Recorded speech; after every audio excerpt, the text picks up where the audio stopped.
आज के इस एपिसोड में आपका स्वागत है। मैंने पिछले एपिसोड में यह बताया था कि कैसे किसी एंगल्स के वैल्यू को हम फाइंड करेंगे।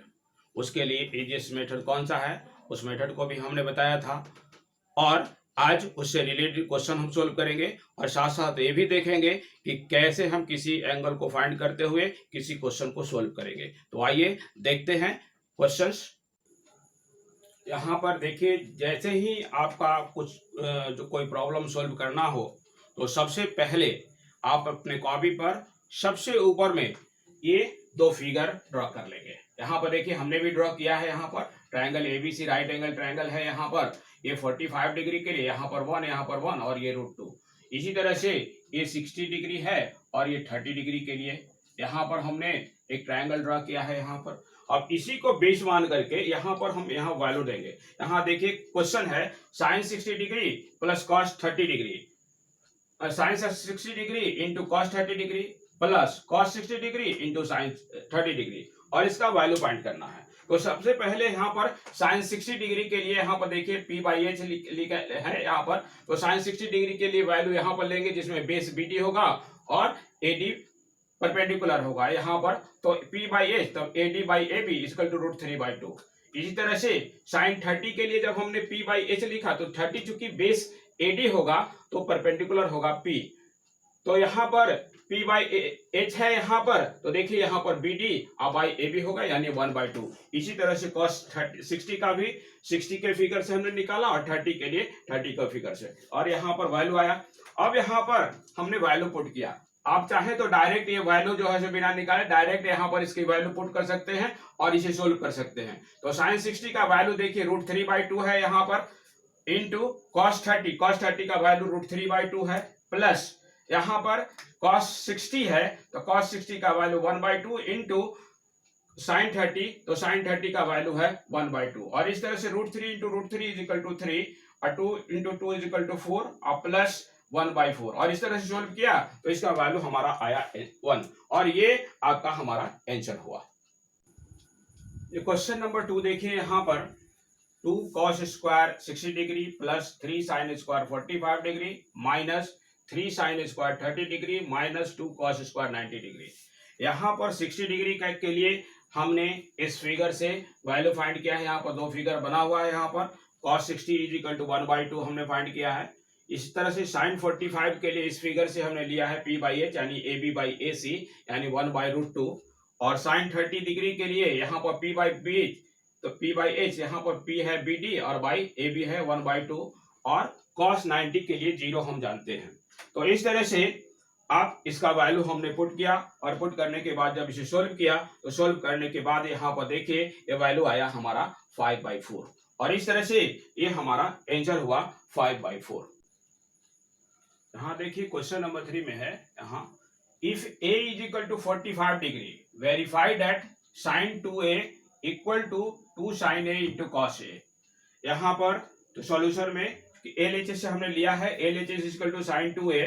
यहाँ पर देख रहे हैं कि sin 2 इंटू a का वैल्यू 45 है तो 2 इंटू 45 यानी sin 90 डिग्री होगा और क्योंकि 90 डिग्री sin 90 डिग्री का वैल्यू हम जानते हैं कि 1 है तो यहाँ पर हमें sin 90 degree equal to 1।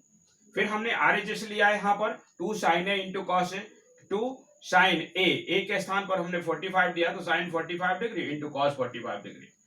sin 45 के लिए हम इस फिगर को देखेंगे। यहाँ पर sin के लिए p/h होता है तो यहाँ पर देखिए p1 है और h √2 है तो यहाँ पर हमने 1/√2 दिया और इंटू cos के लिए b/h होता है तो यहाँ पर देखिए b1 है और ये √2h है तो 1/√2 और इस तरह से 2 इंटू और √2 को मल्टीप्लाई किया तो 2 और इस तरह से यहाँ पर वैल्यू आया 1।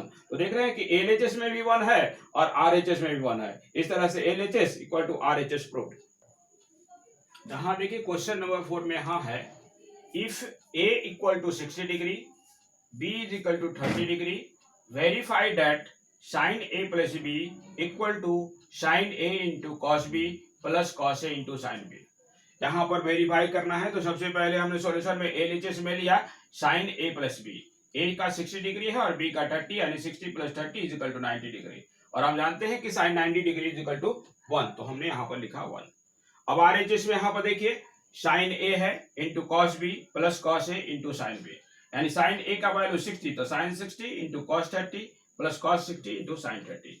यहाँ पर साइन 30 के लिए, इस साइन 60 के लिए इस फिगर में हम देख रहे हैं यहाँ पर 60 डिग्री के लिए साइन के लिए पी बाई एच होता है, तो देखिए यहाँ पर पी √3 है और एच 2 है, तो यहाँ पर √3/2 इंटू कॉस 30 के लिए बी बाई एच, यहाँ पर 30 के लिए तो यानी एडी ए बेस होगा तो √3 और बाई 2 यहाँ पर हमने लिखा, और इसी तरह से कॉस 60 के लिए b बाई एच होगा तो b है आपका 1 और h है 2 तो 1/2, और साइन 30 के लिए यहाँ पे p बाई एच तो p जो है सो 1 है और ये 2 होगा तो 1/2, और इस तरह से इसे हमने सोल्व किया तो देखिए यहाँ पर 1 आया, तो LHS में भी 1 आया और RHS में भी 1, इस तरह से LHS इक्वल टू RHS, और ये हमारा प्रोपोर्शन है। यहाँ पर देखिए using formula tan 2a is equal to 2 tan a by 1 minus tan square, ये आपका एक फॉर्मूला दिया हुआ है क्वेश्चन में, और इससे यहाँ पर tan 60 का वैल्यू फाइंड करना है, और if tan theta is equal to 1/√3, यहाँ पर ऑलरेडी tan थीटा का वैल्यू दिया हुआ है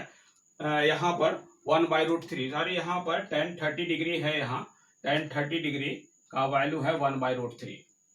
तो यहाँ देखिए यहाँ हमने सबसे पहले क्या लिया कि चूंकि tan 30 डिग्री का वैल्यू, यहाँ पर tan 60 का वैल्यू फाइंड करना है, और यहाँ पर 2a है तो 2 में हम 30 से मल्टीप्लाई करेंगे तो 60 आ जाएगा, तो इसीलिए हमने एक इज इक्वल टू 30 डिग्री लिया, let a is equal to 30 degree, तो गिवन है tan 2a is equal to 2 tan a by 1 minus tan square a, यानी tan 2 into 30 degree equal to 2 tan 30 degree by 1 minus tan square 30 degree. अब यहाँ पर 2 into 30 यानी tan 60 हो गया, और tan 30 का वैल्यू यहाँ पर 1/√3 दिया हुआ है, तो यहाँ पर 2 इंटू 1/√3 माइनस 1/√3 का होल स्क्वायर, और इस तरह से हमने सोल्व किया। यहाँ पर देखिए 2/√3 है और यहाँ पर स्क्वायर हटाएंगे तो 1/√3, और इसे सोल्व करने पर 2/√3/3 माइनस 1/3, चूंकि ये इसे डिवाइड में है तो 2/√3 इंटू 3/2 हो गया, इस तरह से 2 और 2 कट कर गया।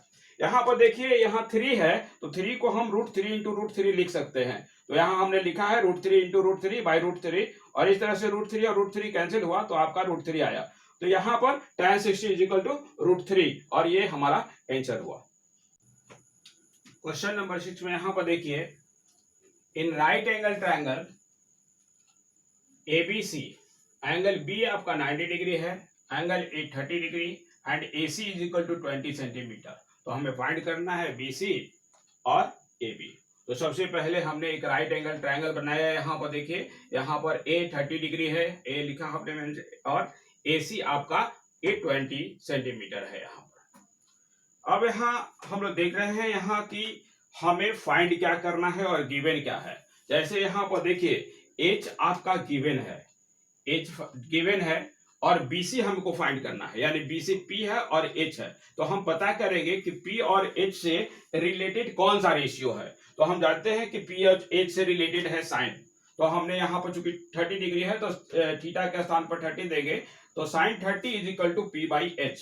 यहाँ पर P आपका BC है और H AC, तो साइन 30 का वैल्यू, अब 30 के लिए इस तरह का फिगर हम बना लेंगे यहाँ पर, और यहाँ देखिए 30 के लिए P बाई H है तो 30 के लिए बेस ये है तो P आपका 1 होगा और H 2, तो 1/2 हो गया, और इक्वल टू BC बाई और AC है 20, और इस तरह से क्रॉस मल्टीप्लाई किए तो BC is equal to 10 centimetre आया।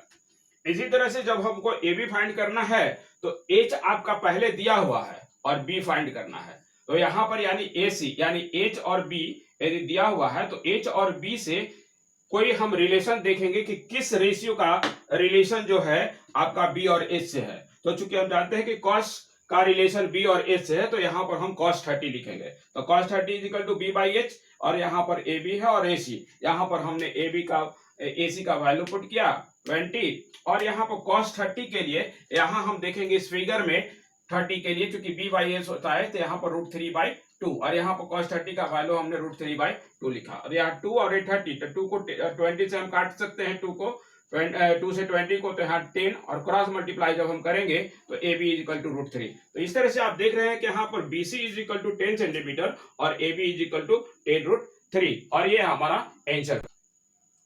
आज के इस एपिसोड में आपने देखा कि डिफरेंट टाइप्स के जो क्वेश्चंस थे एंगल से रिलेटेड वो हमने सॉल्व किया है, और साथ साथ ये भी हमने देखा है कि कैसे उस एंगल का वैल्यू फाइंड करेंगे। इसके लिए हमने आपको बताया भी था कि कभी भी यदि आपको सोल्व करना है तो आप अपने कॉपी के फर्स्ट पेज पर दो ट्रायंगल बना लेंगे। इस तरह से आप यहाँ पर देखिए एक ट्रायंगल बना लेंगे, इस तरह से यहाँ पर इस तरह से एक ट्रायंगल बना लेंगे। यहाँ पर 2 या ये 1 और ये 1 हो जाएगा। ये 45 के लिए होगा और 30 और 60 डिग्री के लिए इस तरह से कर लेंगे। और यहाँ 2 1 और ये √3 होगा। सिर्फ इस फिगर को आप याद रखेंगे और बाकी कभी भी कहीं भी किसी भी क्वेश्चन को आप वहां से इसका वैल्यू फाइंड कर सकते हैं और क्वेश्चन को सोल्व कर सकते हैं।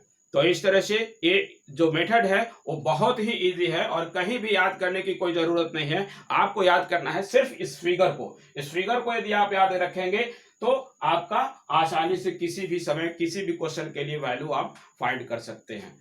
तो आज के लिए इतना ही, फिर मिलेंगे अगले एपिसोड में नए